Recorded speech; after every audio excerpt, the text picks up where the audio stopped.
Olá, meninas do Cafezinho da Tarde, bem-vindas a mais um podcast aqui no nosso ministério.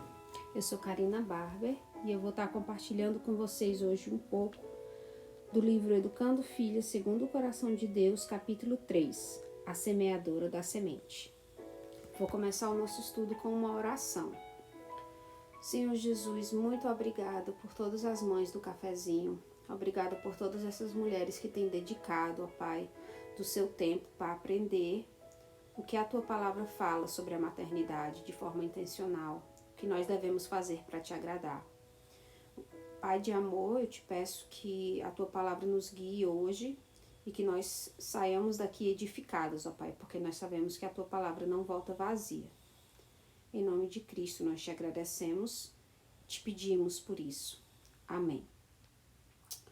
Bem, meninas, vou começar com a leitura. Elizabeth George fala que eu simplesmente comecei a procurar por toda a oportunidade de compartilhar a verdade de Deus. E quando ela chegava, eu compartilhava naturalmente. Use todas as oportunidades para compartilhar de Deus com a sua filha. Ore que pela graça de Deus o coração de sua filha responda de forma positiva. Aceitar o evangelho da salvação e as verdades da Bíblia. Você está semeando sementes do amor de Deus e sua verdade no coração de sua filha? Billy Graham compartilhou que se as oportunidades não aparecem, nós devemos criá-las. Nossas filhas precisam de um relacionamento com Deus e você, sua mãe, tem o supremo privilégio de participar com Deus dessa obra. A semeadura acontecia também de forma natural. Verifique que coisas falhas em edificar e encorajar a sua família. Então, o que é que a gente tem feito, né? De falho, o que é que tem faltado ali no processo da semeadura. O que eu achei de mais interessante nesse capítulo foi a questão da intencionalidade, quando ela fala sobre a semeadura. Ela diz que primeiro a gente precisa se assegurar que a gente tem guardado sementes para semear. A gente precisa acumular essas sementes. Assim também como de uma colheita para a semeadura, a gente precisa ter ali uma porcentagem do que a gente colhe para que a gente possa semear. Da mesma forma, a palavra de Deus no nosso coração, a gente tem que adicionar essa palavra. Devemos ter essa palavra segura no nosso coração para poder passar para as nossas filhas. Devemos planejar o ensino aos nossos filhos. Devemos agendar o ensino. Devemos guardar essas sementes. Preparar o terreno, então ali tirar tudo que não seja proveitoso, né, para o crescimento dessas sementes. Caminhar no solo, a gente precisa andar por ali, precisa ter o conhecimento do que exatamente é necessário e ter uma familiaridade com o solo que a gente está semeando. E jogar as sementes valiosas, que são a palavra de Deus, né? Há um tempo para toda estação. Devemos ser diligentes na proteção do terreno e das ovelhas. Então, uma vez que a gente semeia a palavra de Deus, a gente faz todo o trabalho ali de cuidado e a gente sabe o tempo de que cada semente vai semear. Elas não semeiam ao mesmo tempo, né? Cada coisa que é plantada, ela tem o seu tempo para amadurecer, para germinar e para dar fruto. Como um semeador, nós mães devemos obedientemente e diligentemente semear a semente da verdade. E nós devemos guardar, orar e gentilmente proteger a preciosa semente. Eu vou ler com vocês aqui Marcos 4, de 1 a 20. A parábola do semeador. Novamente, Jesus começou a ensinar à beira-mar.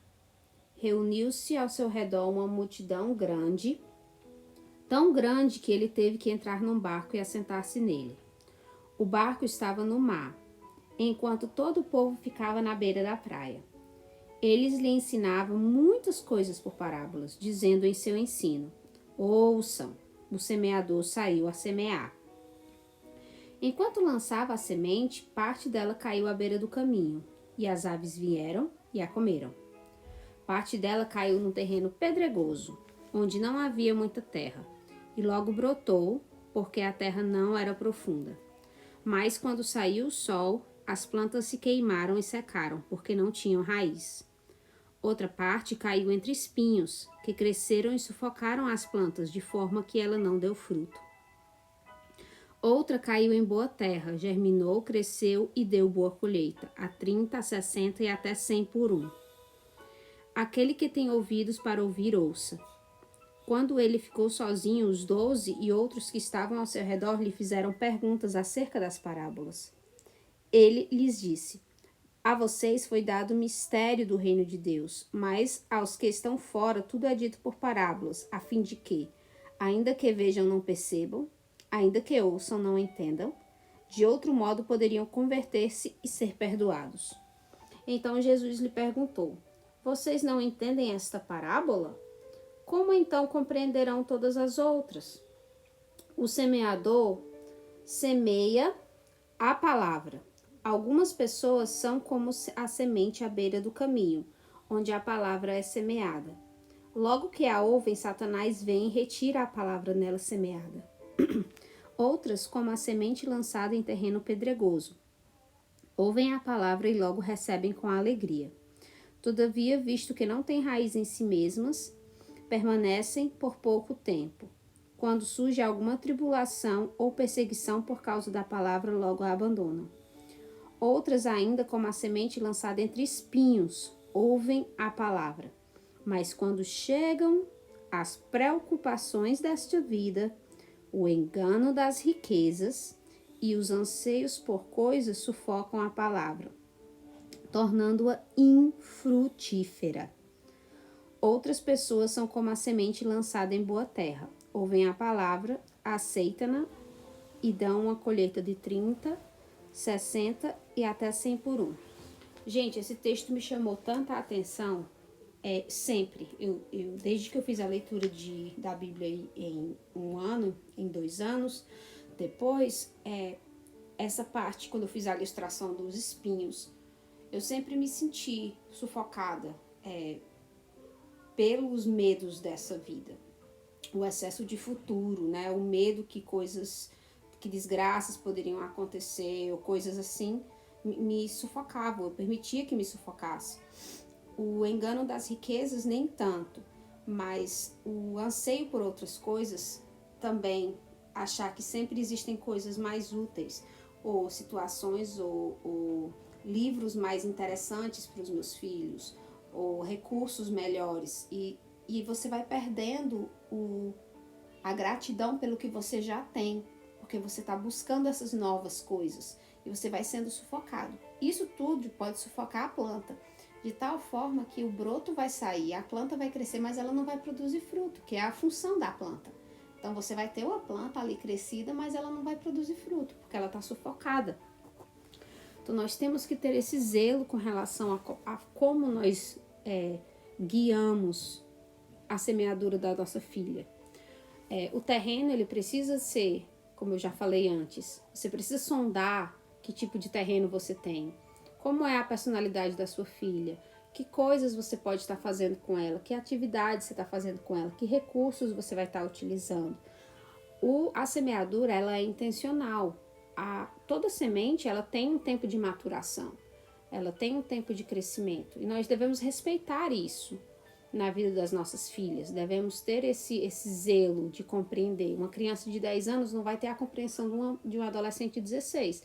Da mesma forma que uma criança de 2 não vai ter de uma criança de 10. Então, a gente tem que respeitar a maturação cognitiva, emocional dos nossos filhos, de forma que essa semeadura ela seja feita para o tipo de fase que aquela criança está passando naquele momento, tá? A última parte do texto, Elizabeth fala o seguinte: devemos confiar que o tempo da colheita depende do Senhor, depende das sementes, depende também do solo. Apenas o Senhor vai nos dar o fruto no tempo devido. Por muitas vezes eu me senti escrava da minha culpa. de que eu deveria ter feito diferente, ou deveria ter buscado mais, ou deveria ter tentado mais, ou até mesmo culpa por ter tentado tanto que eu adoecia. E essa culpa, ela me escravizava. E hoje eu compreendo e eu respeito, tento respeitar ao máximo o tempo de Deus para minha vida. De que toda boa dádiva vem dele. E que eu sou apenas uma cooperadora no trabalho de Deus na vida dos meus filhos. Tudo não depende apenas de mim. Eu sou um utensílio nas mãos de Deus. E isso me aliviou muito, as pressões e o sufoco que eu mesma colocava em mim. Alguns espinhos eu mesma plantava. Vamos à nossa oração. Senhor Jesus, muito obrigada, meu Deus, por o Senhor, em sua infinita bondade e misericórdia, se importar conosco, mães, e nosso trabalho em semear na vida dos nossos filhos. Obrigada por todas as mamães que semearam nas nossas vidas, todo o trabalho já realizado. Senhor Deus, nos ajuda que com a ajuda das Escrituras nós possamos adquirir sabedoria para podermos ensinar os nossos filhos e filhas segundo o teu coração. Encoraja-nos, Senhor, a podermos esperar com paciência e perseverança que os frutos venham. Paizinho amado, nos proteja dos espinhos, que nossa fé não seja sufocada por eles, que os nossos filhos não sejam sufocados e que nossa plantação dê muito fruto. Nos proteja e nos ajude em nome de teu Filho amado Jesus Cristo, Senhor. Amém. Amém, mãezinhas. Que o Senhor esteja nos ajudando na semeadura dos nossos lares. Que tudo seja para a glória dele, hoje e sempre. Um beijo, Deus abençoe vocês. Tchau, tchau.